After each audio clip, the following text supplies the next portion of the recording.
ಜಿಲ್ಲೆ, ದೇಶ, ರಾಜ್ಯ ಬಂದು ಈ ಗ್ರಾಮದೊಳಗೆ ಒಂದು ಸಣ್ಣ ಕಾರ್ಯಕ್ರಮ ಅಂತ ನಾವೆಲ್ಲ ಭಾವಿಸ್ತೇವೆ.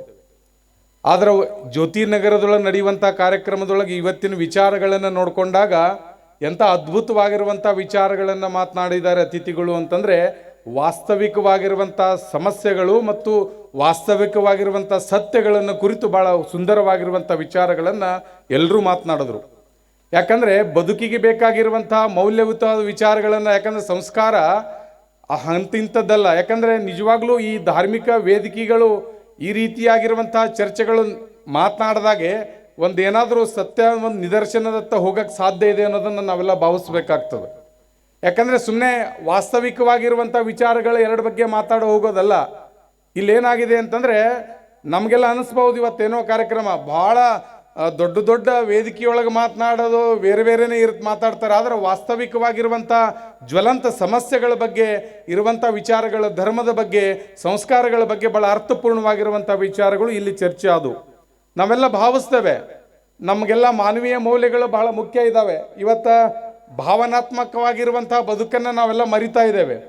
ಮನುಷ್ಯ ಹಕ್ಕಿಯಂತೆ ಆರೋದನ್ನು ಕಲಿತ, ಮೀನಿನಂತೆ ಈಜೋದನ್ನು ಕಲಿತ, ಎಲ್ಲವನ್ನ ಕಲಿತಿರುವಂಥ ಮನುಷ್ಯ ಮಾನವೀಯ ಮೌಲ್ಯಗಳನ್ನು ಬಿಟ್ಟು ಬದುಕ್ತಾ ಇದ್ದಾನೆ ಅಂತ ಇವತ್ತು ನಮ್ಮಲ್ಲಿ ಇದೆ. ಜಾತಿ ವ್ಯವಸ್ಥೆ ಹೋಗಬೇಕು, ಎಲ್ಲ ಒಂದು ರೀತಿ ಸುಂದರವಾಗಿರುವಂಥ ಬದುಕು ನಮಗೆ ಬೇಕು ಅಂತಂದ್ರೆ ಎಲ್ಲರೂ ನನ್ನೋರು ಅನ್ನುವಂಥ ಒಂದು ಮನೋಭಾವನೆಯಿಂದ ಬದುಕಿದಾಗ ಮಾತ್ರ ಬದುಕೋಕ್ಕೆ ಸಾಧ್ಯ ಇದೆ.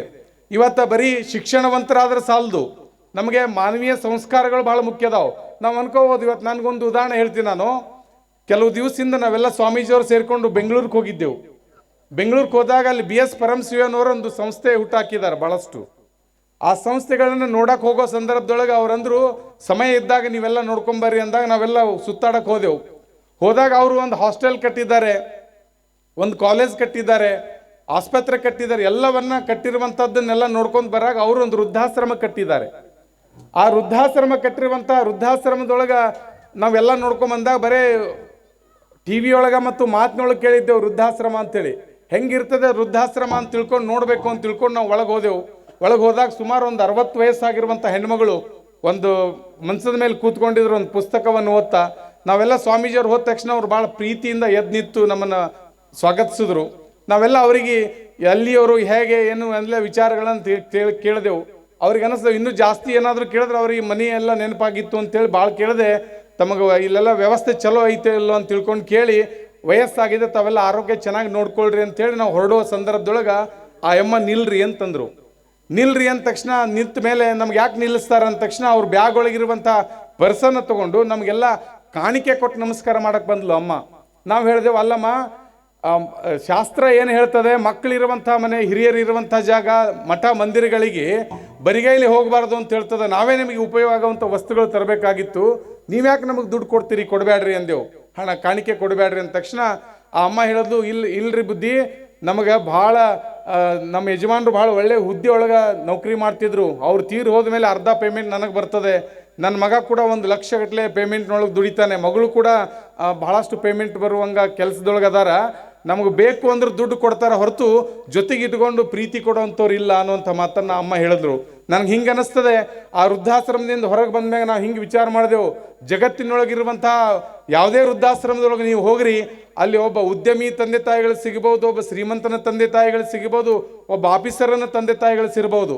ಆದರೆ ಯಾವುದೇ ವೃದ್ಧಾಶ್ರಮದೊಳಗೆ ರೈತನ ತಂದೆ ತಾಯಿಗಳು ಇರಲಿಕ್ಕಿಲ್ಲ ಅಂತ ನನಗನ್ನಿಸ್ತದೆ.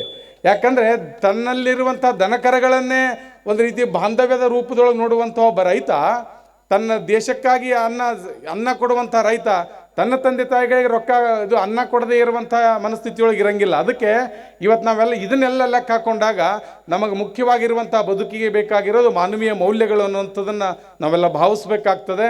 ಬಹುಶಃ ಭಾಳ ಸುಂದರವಾಗಿ ಇವತ್ತೇನು ನಮ್ಮ BH ಬೀರಾದವರು ಅಧ್ಯಕ್ಷರು ಆದಿಯಾಗಿ ಎಲ್ಲ ಸರ್ವ ಸದಸ್ಯರು ಭಾಳ ಸುಂದರವಾಗಿ ನಮ್ಮ ಪರಮ ಪೂಜ್ಯರಾಗಿರುವಂಥ ಗಡಿಗಾಡುಗವಾದ ಪರಮ ಪೂಜ್ಯರ ಅಮೃತವಾಣಿಯಿಂದ ಏನು ಪುರಾಣ ಪ್ರವಚನಗಳನ್ನೇನು ಮಾಡ್ತಾ ಇದ್ದೀರಿ, ಇವೆಲ್ಲವೂ ಕೂಡ ಬದುಕನ್ನು ಬೆಳಕು ಮಾಡುವಂಥ ವಿಚಾರಗಳಂತ ನಾವೆಲ್ಲ ಭಾವಿಸ್ಬೇಕಾಗ್ತದೆ.